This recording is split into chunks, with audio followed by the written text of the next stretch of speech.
My name is William Malik. You can find me on knock.social. And we're going to see how to hack CNC machines. Now, CNC machines are part of the whole industry 4.0. The purpose of this chart is just to give us context. What do machines do? They amplify the strength, speed, and precision of human physical movements. Okay, and that's the track we've been on, and where we are now is that they're talking to each other. I am not going to talk about AI. I'm not going to talk about ChatGPT. I'm not going to talk about blockchain or the metaverse. So it's going to be pretty much grounded in the real world. We're going to be talking about CNC machines. Now, the way in which they're developed is a little more complicated than you might think at first blush. There are a group of manufacturers that make numerical control processors. And then there's another group of people that build these highly precise machines, some of which cost millions of dollars, incorporating that control technology. And then that goes through a retailer, typically acquired by an integrator on behalf of an end user. So you got a multi-step process that brings these things into the user's area. And we're going to drill down on what's going on inside of these things. The thing you don't see in the chart is the software component. Each of these technologies comes with a programming language. It's not much of a language. If you take a look at Ethernet Q or MT Connect looks like XML. Ethernet Q looks a little bit like BASIC. It's not compiled. It's interpreted in runtime. It's single step. An important thing to remember is that when you're developing or debugging these things, there are actually capabilities in the tools to allow you to execute them one instruction at a time. So you're going to click a button, the drill bit moves forward, click another button, it starts rotating, click another button, and makes a final measurement, and then it begins the actual process. What these machines do is they subtractively modify a piece of physical stuff to shape it into the piece of a pump or the propeller of a nuclear submarine or a component for a hospital device, physical things. These four vendors were chosen for this research because they are all decades long, multi-billion dollar and representative. Haas is a US vendor. Okuma is a Japanese vendor, Heiderhan is German, and Fanuc is French. They all have many, many customers, and you don't buy the stuff from them often. What you'll end up is buying it from someone else. In the case of three of these four, our researchers at Trend actually had access to the machines made by these folks. In the case of Fanuc, we actually got machines that incorporated their technology. It turned out the attack techniques that our researchers discovered worked on both of the technologies that Fanuc incorporated. And in order to set everybody's mind at ease, we did go through a responsible disclosure process. Every bug we found, we reported. In some cases, I've got a summary slide that talks about that. In some cases, we went down into some fair level of detail, had some extended conversations with this. Those of you who've been in other areas of OT security are very familiar with this song. It takes a long time. It's hard to find somebody who knows what a security problem is, and so forth. So we went through that hill along with others, and we found some interesting problems. This is an example of the Ethernet Q command out of Haas. The first line, $Q100, says, tell me what the machine serial number is. The machine serial number is stored in location 100. Tell me the number of parts you've completed in this run. $Q402. How many have you done? And you could say $Q600. That's a verb that says, tell me what's in the contents of the location following. And then what's really interesting if you're a hacker is you can do $E. And there it's going to say, write this variable into that location. Now, that does open a bit of a door. And so you say, well, maybe there's something else we need to know about these technologies. So the research approach that we used was, first of all, to use standard vulnerability scanners to scrape out the stuff we don't care about. These things aren't built from the ground up. One of the manufacturers runs on Windows. It's a down-level version, unpatched from a while ago. One of them runs on a back-level version of Linux. Okay, so we don't want to discover those bugs. We looked at the domain-specific technologies. We got to know the programming languages. We did the threat analysis, developed our proofs of concept, then validated that the proofs of concept actually worked, and then went through a responsible disclosure process to get that out there. So here's what we're talking about. This is a CNC machine. Some of them are huge. Some of them are relatively small. I've got some pictures from others as well. But what you see here is on the left, there's the console. That's the brain of the thing. In the center, that's where the rotating bit is and where the work sits. And then on the right-hand side, you have stuff, ancillary controls. You have an operator panel, HMI-like panel. You've got spare tools, because these are physical things and the tools wear out. You want to be on top of that, which, by the way, points to one of the problems. And you want to be able to swap them in. So that's called a twin. So you've got the tool being used, and then you've got its twin backed up. And if the machine senses that the tool is a little too worn to sustain the precision, then you swap the twin in. And the rate at which the tool wears down is itself a variable which you set when you build the thing, which is obviously one of the points of attack. So here's a picture of the tool in two different perspectives. One is it actually chipping away a piece of metal. And the things you've got to concern yourself with there are, what's the heat? What's the strength of the metal? What's the relative strength of the working bit of the tool? How fast is it going to corrode under those conditions?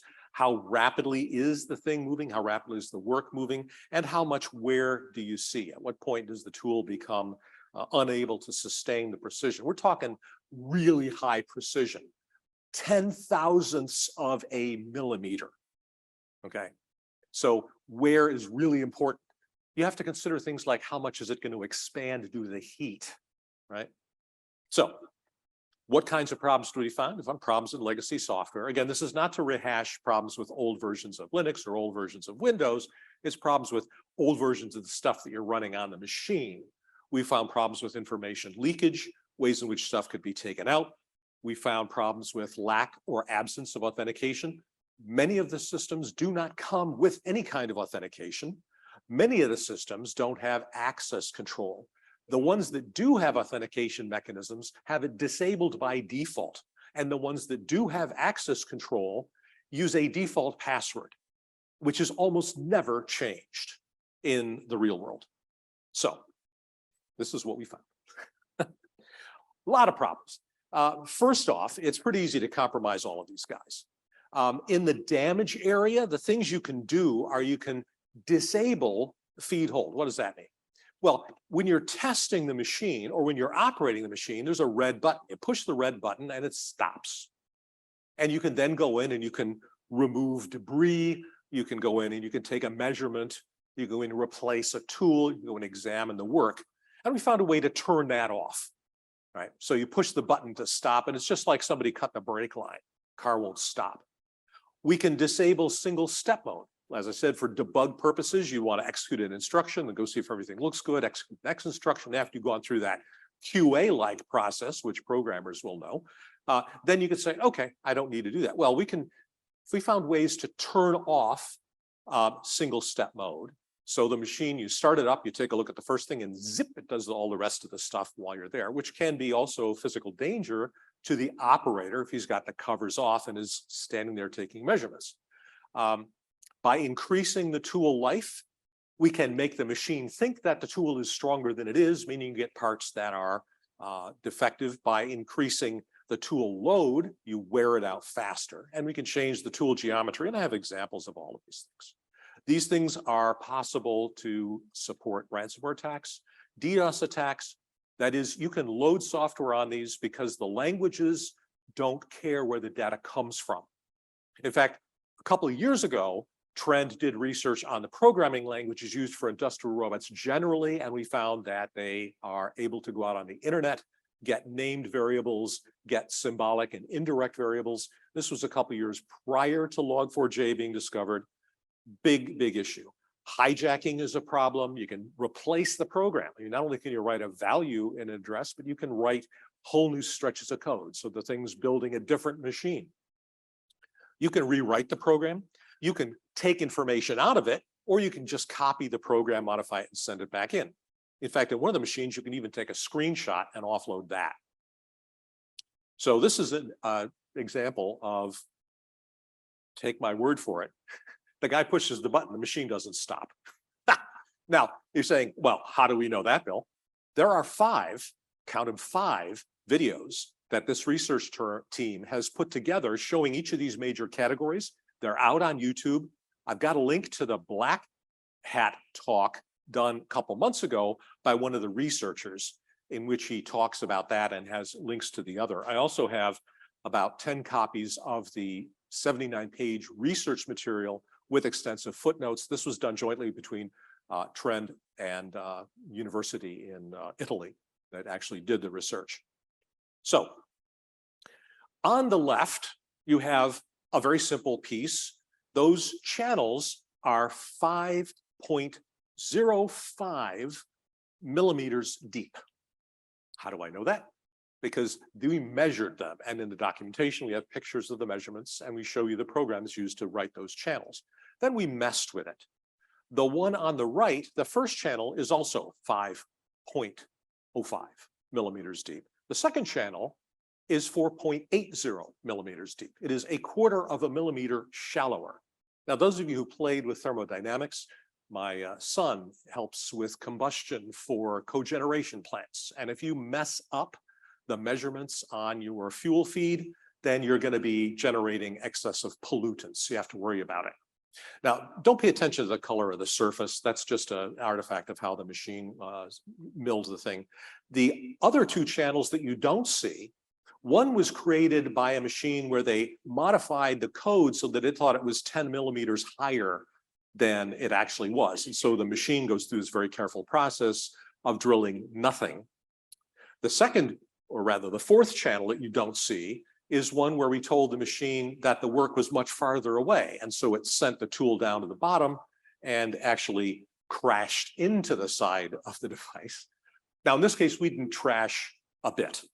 What we did was we printed a plastic drill bit. You see it on the left there, it's circled in red. And what you're seeing is the moment when it actually runs into the side of the device.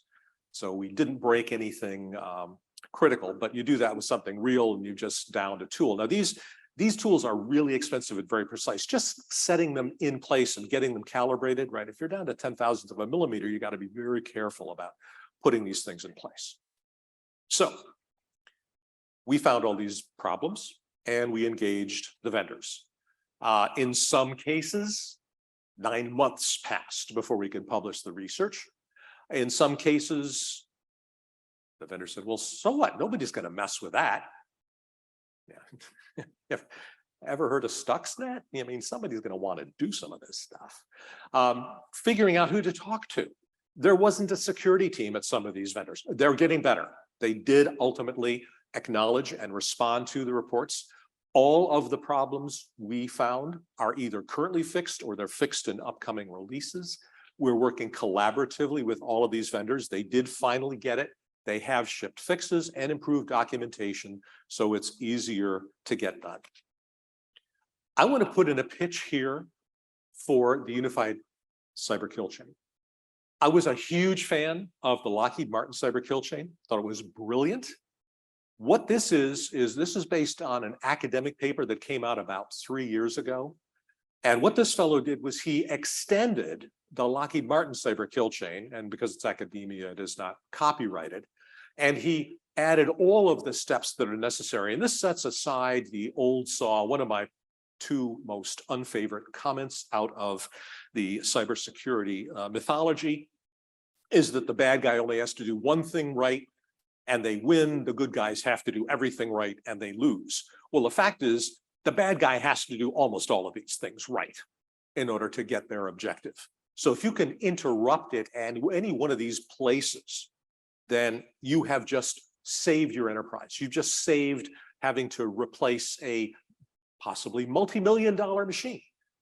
Even if you have to get a new bit, just the working piece, that can take 3 months. All this stuff is special order.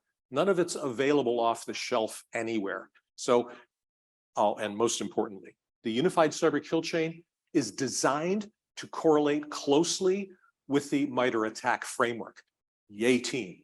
really doing some good stuff in terms of design and architecture. So, oh, they hacked my device. There it is. So what do we do about it? Curse you. What do we do about it?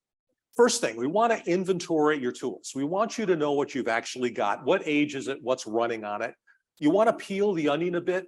When we first approached the vendors in the early days, when they discovered we were finding these kinds of problems, they said, well, you know, it's not us. It's the tool manufacturer you need to talk to. I went to the tool manufacturer. Well, it's not us. It's the integrator's job, you know. No, we're not playing that game anymore. We want to segment the networks. Now, you don't want to get it so segmented that nobody knows what the policy is anymore. You want to have it a manageable number of chunks. There was a wonderful psychological study written many years ago called the magic number 6, 7, or 8. And what it showed is, depending upon the character of the thing you're looking at, the human mind is able to contain 6, 7, or 8 things in mind at once, which is one of the reasons why it is almost impossible to optimally improve the performance of a computer program that has 16 general purpose registers. I worked on the IBM operating system for the mainframe for about 12 years, and we had optimization tools that did that. You want to segment the network, but not so much that you have now, instead of 50,000 nodes, you have 50,000 rules. You want to deploy IDPS. That's a combination of detection and prevention technology, or at least firewalls that understand industrial protocols. Where it is possible, you want to patch, and I'm not naive. I know that, for instance, if you have a robot that's running Windows 7, if you mess with the code, you just voided the warranty on the robot. So there are limits to how much you can do. We'd like you to turn on access controls where possible, and the vendors are now stepping up to this. And we want you to use some kind of solid authentication, get rid of those default passwords. This is the black hat talk. If you just Google abusing CNC technologies, you can throw in TrendMicro and you'll see, I believe it was Fabio doing a wonderful talk at Black Hat about how he did this in details. And that has the links to the other 5 presentations, which show how this went in general. And this is just to let you know that we at Trend have been doing this for a while. Top right, top left, that's our stuff on managing remote control radio-driven systems. Top right, attacking smart manufacturing. Bottom left, the industrial robots. And we've done sector-specific things, and I have copies of this presentation. And here are some references for those of you that are type A, or I think it's called CDO, which is OCD, but in the correct alphabetical order. Let's get a drink. Thanks for your time and attention.